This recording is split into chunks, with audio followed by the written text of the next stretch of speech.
ഞങ്ങളുടെ പദ്ധതി വൈകിപ്പിക്കുക, അള്ളു വെക്കുക എന്നുള്ളൊരു താല്പര്യം മാത്രമാണ്. എങ്ങനെയെങ്കിലും ഈ പദ്ധതിയെ മുടക്കുക.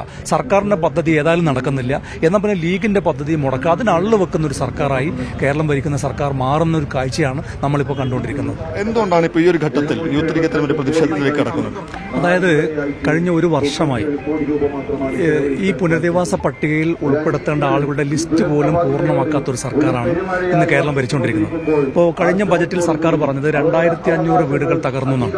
402 പേരുടെ ലിസ്റ്റ് മാത്രമാണ് സർക്കാർ ഇപ്പോഴും തയ്യാറാക്കിയത്. എന്ന് പറഞ്ഞാൽ ഈ ദുരന്തബാധിതരുടെ ലിസ്റ്റ് പോലും അപൂർണമാണ്. ഒരു വർഷമായിട്ട് അതിൻ്റെ ഒരു പട്ടിക പോലും തയ്യാറാക്കാൻ കഴിയാത്തൊരു സർക്കാർ കേരളം ഭരിച്ചുകൊണ്ടിരിക്കുന്നു. മാത്രമല്ല, എത്ര ഏക്കർ കൃഷിഭൂമിയാണ് നഷ്ടപ്പെട്ടു പോയത്, അവർക്ക് എന്തെങ്കിലും സഹായം കൊടുത്തോ? എത്ര വ്യാപാര സ്ഥാപനങ്ങളാണ് തകർന്നു പോയത്, അവർക്ക് എന്തെങ്കിലും സഹായം കൊടുത്തോ? അപ്പോൾ ഞാൻ ഇവിടെ ഈ പരിപാടി ലോങ് മാർച്ച് പ്രഖ്യാപിച്ചത് മുതൽ നിരവധി കോളുകളാണ് എനിക്ക് വരുന്നത്. എത്ര സഹോദരിമാർ അവർ കഴിഞ്ഞ ഒരു വർഷമായി ചികിത്സ നടത്തിക്കൊണ്ടിരിക്കുകയാണ്. ഒരു രൂപ പോലും സർക്കാരിൻ്റെ ഭാഗത്തു നിന്ന് ഒരു സഹായം ചെയ്തു കൊടുത്തിട്ടില്ല. അപ്പോൾ അങ്ങനെയുള്ളൊരു സർക്കാർ പുനരധിവാസം, അവരുടെ വീട് നിർമ്മാണം, അവരുടെ ടൗൺഷിപ്പ്, അതിനെക്കുറിച്ചൊന്നും ഇപ്പോഴും ഒരു കൃത്യമായ ഒരു മറുപടി കൊടുക്കാൻ കഴിയാത്തൊരു സർക്കാരാണ്. 763 കോടി രൂപയാണ് സർക്കാരിൻ്റെ ഖജനാവിലുള്ളത്. ആ സർക്കാർ മറുപടി പറയണം. അതിന് ജനങ്ങളോടൊപ്പം നിന്നുകൊണ്ട് സമരം ചെയ്യുക എന്ന ഉത്തരവാദിത്തം ഏറ്റെടുത്തുകൊണ്ടാണ് ഞങ്ങൾ ഇന്ന് ഒരു ലോങ് മാർച്ച് പ്രഖ്യാപിച്ചത്. ഈ പ്രശ്നത്തിന് പരിഹാരം കാണുന്നതിന്റെ പ്രതിഷേധങ്ങളോ തുടക്കം തീർച്ചയായിട്ടും ഉണ്ടാവും. കാരണം കഴിഞ്ഞ ഒരു വർഷമായി ഞങ്ങൾ ഈ ജനങ്ങളുടെ കൂടെ നിന്നിട്ടുണ്ട്.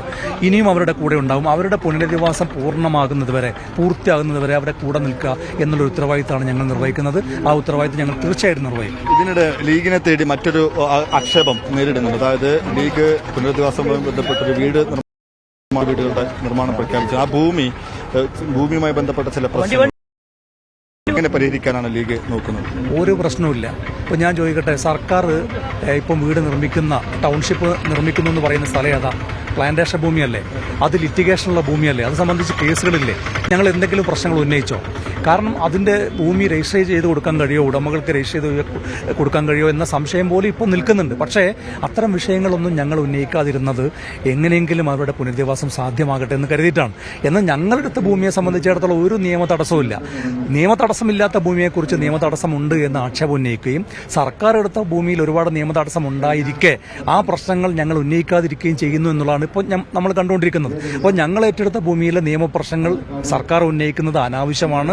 ഞങ്ങളുടെ പദ്ധതി വൈകിപ്പിക്കുക, അള്ളു വെക്കുക എന്നുള്ളൊരു താല്പര്യം മാത്രമാണ്. എങ്ങനെയെങ്കിലും ഈ പദ്ധതിയെ മുടക്കുക. സർക്കാരിൻ്റെ പദ്ധതി ഏതായാലും നടക്കുന്നില്ല, എന്നാൽ പിന്നെ ലീഗിൻ്റെ പദ്ധതി മുടക്കുക, അതിന് അള്ളു വെക്കുന്ന ഒരു സർക്കാരായി കേരളം ഭരിക്കുന്ന സർക്കാർ മാറുന്ന ഒരു കാഴ്ചയാണ് നമ്മളിപ്പോൾ കണ്ടുകൊണ്ടിരിക്കുന്നത്.